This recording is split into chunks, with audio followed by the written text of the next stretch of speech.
my creative friends. I just kicked the across the floor. That's what I'm looking at. Anyways, Shannon with Shannon Studio here to talk about a creative lifestyle and the things that will help us to be more creative and to shift our mindset, that sort of thing. So, to jump right in, this time of year, we're thinking about habits. We're doing habits. I'm working with my goals. I'm working with doing things and trying to make sure I'm successful. I mean, they say, 60% of people after 6 months their resolutions are gone. And so we know that going in. So I'm trying to find ways in order to see that I can be successful at it. And so I was reading today about a book. I was reading a couple books, but this story I'm going to tell you is from, what book is it from? Let's see. I must have written it down somewhere. Let me just look. I'd like to keep people credit for when they have something. James Clear, Harvard Business Review, Ideacast. And so I was listening to that, then I went back and read some of his words. James Clear. So what he was talking about was that he shared a story about Victor Hugo and his writing of The Hunchback of Notre Dame. Hello, hey Trisha. And okay, so Victor Hugo gets a contract, signs a contract, gets the money up front to write the Hunchback. And what does he do? Like most of us, he procrastinates. He doesn't do it. What he does do is he goes and travels. He goes out to dinner with friends, entertains friends over at his house. He's just does everything but the book writing. And he does this for a year. And then the publisher gets wind of this and says, no more, you have to have that done in 6 months.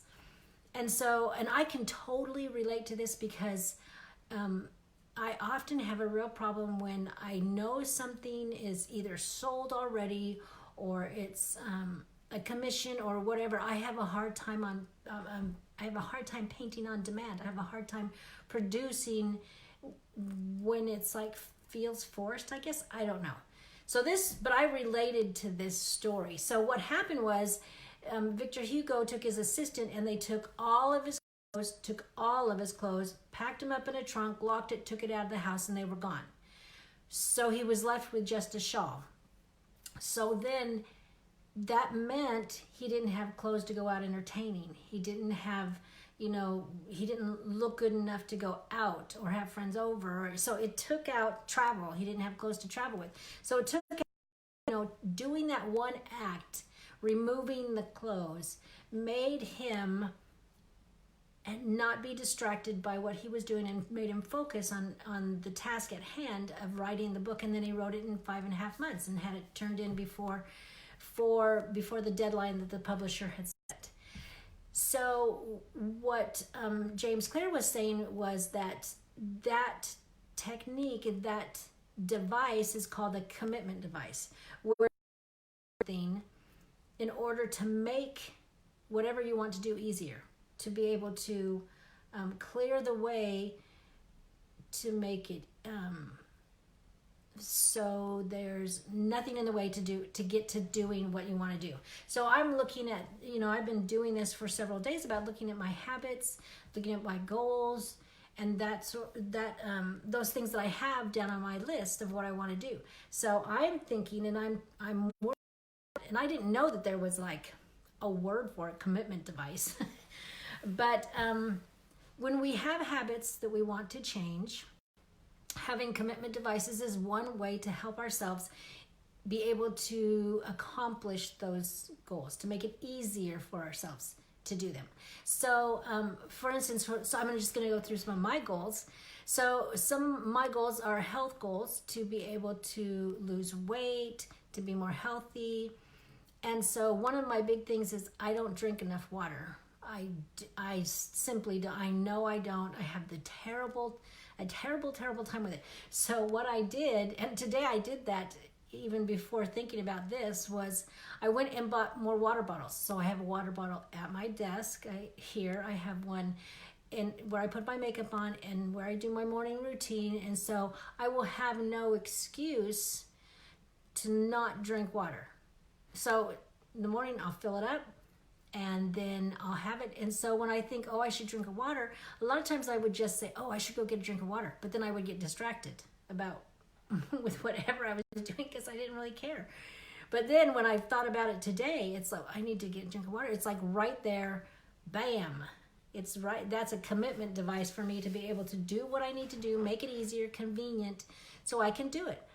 So another one is, as far as health, is I have this little body mantra I made where it's just a little affirmation about what my body does and has done for me and the good that it does and how just a little affirmation thing that I read to myself.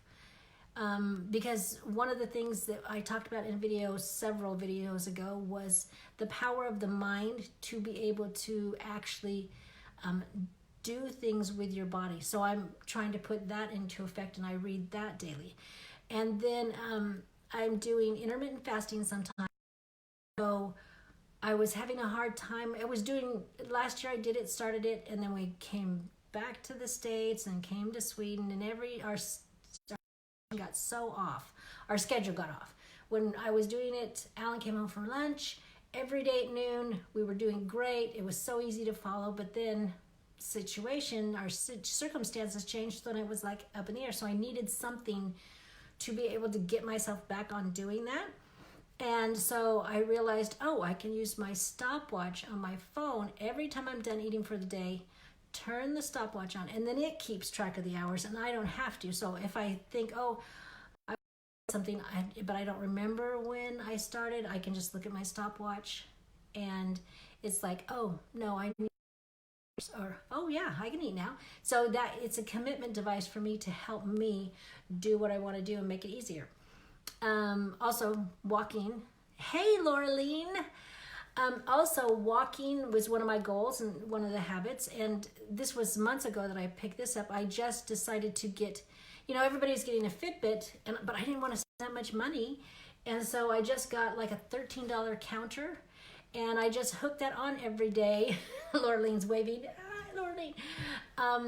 So the commitment device for me is to wear the counter, and then I look at it every day and all day long to see how much, how many steps I've gotten in. I know, Trisha, you have had a counter for over a decade, I believe, if I'm not mistaken, because you were counting steps a long time ago, probably 15 years ago that I can remember. So that is a commitment device. So those are some of the ones I'm doing for health. Let's see the other ones I'm doing. My morning routine, where I look at my goals, I read, do certain things, read my scriptures.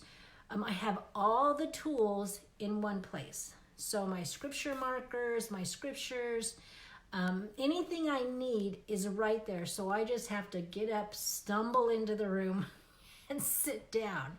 So all the things there are convenient to make it easy, and for me to, devices for me to be able to meet the commitments I want to meet. Let's see, my word bracelet. I got a new bracelet. I told you, I started out with a word, didn't feel right, so then I changed my word, and I got my little do is my word. Do.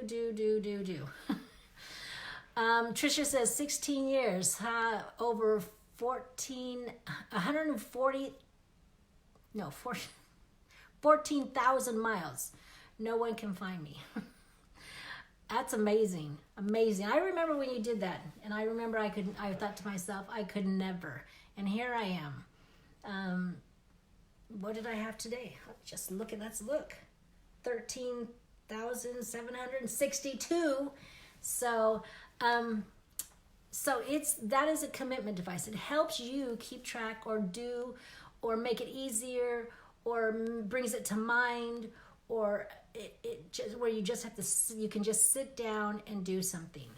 And let's see, birthdays. since I'm not home and don't see the grandkids very often, I decided I need to do birthdays, and my own kids too.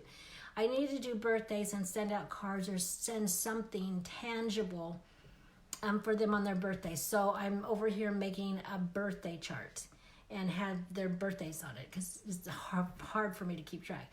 So that's a device that will help me, and it's also kind of creative and cute.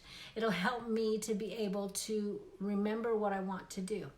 Let's see, if a habit for, if you're thinking of retirement, that's one of our goals. It's a habit would be, a commitment device would be to set up an automatic withdrawal. We've done that before. Then we changed banks and we haven't done it again. So I'm thinking that was so easy. So I can set that up. So there are so many, as you're thinking about your habits at this time of year, think about what commitment devices that you can make for yourself that will make it easier for you to accomplish those goals. What James Clear says in that podcast was, in modern society, researchers and scientists would refer to that as a commitment device. What I was talking about with Victor Hugo, doing something to make it easier to fulfill the goals and commitments you have. And he goes on, and I think commitment devices are powerful because they can be methods for making habits more attractive. More attractive meaning more desirable. Sometimes the habits we have for ourselves are obviously things that we don't know how to do, we're not comfortable doing, are harder for us to do. So what we're doing is making it more desirable or more attractive, so that I don't have to go in the morning, I don't have to go gather all the stuff for scripture reading and my goals and everything. It's already there. Trisha says, I do a birthday calendar too. Yes. I see them all over the place. I just have never found one I wanted to do. And I never really thought about it because I was around. But now when I'm clear over in Sweden and everybody else is in America, United States, I just go, I need to do something different. So, okay, so having a creative life requires commitment. So you have to think of commitment devices that will work in order for you to make creativity a habit, for you to make doing things, creative behaviors a habit. So there were a few that I thought of, and I'm sure you're going to think of some that you can share with us as well. But one of them, and I talked about this I think before, about having an optimum time. There's certain times that you do things well that aren't hard for you to incorporate because it's the right time of day. I think the video was prime time, know your prime time. And so pick times that have your setup and stuff. Set up the tools. Set up all your creative tools, whatever you want to do, journaling or painting or sewing, and have it already set up. And if you can't have it set up because you have a lot of kids and you don't have a lot of space, have all the materials in a bag or something that you can pull out and have everything there, and then you can do what you want to do. And so you have all the tools together, you pick the best time, and so you set an alarm. What I do, I use my alarms all the time. All the time. I mean, when I was doing the videos, it's like the alarm would go off, so I'd remember I have to do this at this time. If you have a smartphone that has those capabilities, then you set a timer that says, this is the time I'm going to be creative, and you block that time out. And at first it will be kind of hard, but after a while, and your family knows, and it just starts coming together. And so you have a time. So you have the tools, you have the time, and then you need, I think this is the best thing, you really need like a teammates. It's so funny because Jessie called me yesterday. Cassie called me during the videos. Jessie called me right as I'm going to start tonight. But she was telling me what she was doing was, she said, those little people that people put on the back of their cars, the family members, the little stick figures. She goes, her last name is Woods. She goes, I'm going to do little trees. She goes, because we're in the woods. And so she was going to put little trees. And then she started going through the different types of trees, something for Barry, something for Jonathan Appletree. So for her little boy. So she was going through all these things, and I was just laughing, and I just thought, it's more fun. It's more attractive is the word that James Clear uses, but it's more desirable. It's more fun when you can talk to somebody else about your creative ideas. Yeah, I mean, and she's sharing all these things, and I'm laughing, and we're having a great time over the creativeness that she's coming up with. So having a team of people or a person that you can share creativeness with. That's, in fact, in my book, the other day I wrote this down from Marie Forleo's podcast, and I think I shared it with you, but I'm going to share it again. If you want to chances of accomplishing or completing a goal, schedule the time and place, but 42% chances, you have a 42% better chance of if you write down the goal daily. You have a 65% chance of accomplishing it more if you commit to somebody, and a 95% chance of completing your goal if you are accountable to somebody else. If you have she calls it an accountability appointment with another person. So those are huge. So if you're thinking about wanting to have a creative lifestyle, having somebody that you can, or having several people, because it's a lot of fun. A lot of people do this little creative groups. It's a lot of fun to be able to connect with other people. It would meet a whole bunch of needs. Loneliness, that's a great little face I just saw pop up. So tools, have all the tools in a place. That's a commitment device you can use all in one place. Have a certain time of day, set an alarm. That's a commitment device, and have other people involved with you. Have a team of people involved with you. So those are just some ideas. Now you tell me, share some commitment devices, things that will help you to make it convenient, easier, more trigger you to remember, all those kinds of things, because we're all working on goals that we want to accomplish. And if we can make any kind of little thing, learn little things to help us accomplish those goals, that is great. And I think for a creative lifestyle, I think little things that kind of seem obvious, but that we just don't think about. We just, sometimes we just don't think, have every single thing I need for a project in a bag, in a box, in a whatever. So that's the tip. Figure out your commitment devices for the habits that you want to make this year, for the habits you want to start this year, especially your creative ones. So that's it, commitment devices. So I think that's it for tonight. And I will say, remember, you have a creative heartbeat, so listen for it. And I will be back tomorrow. We'll see ya. Bye.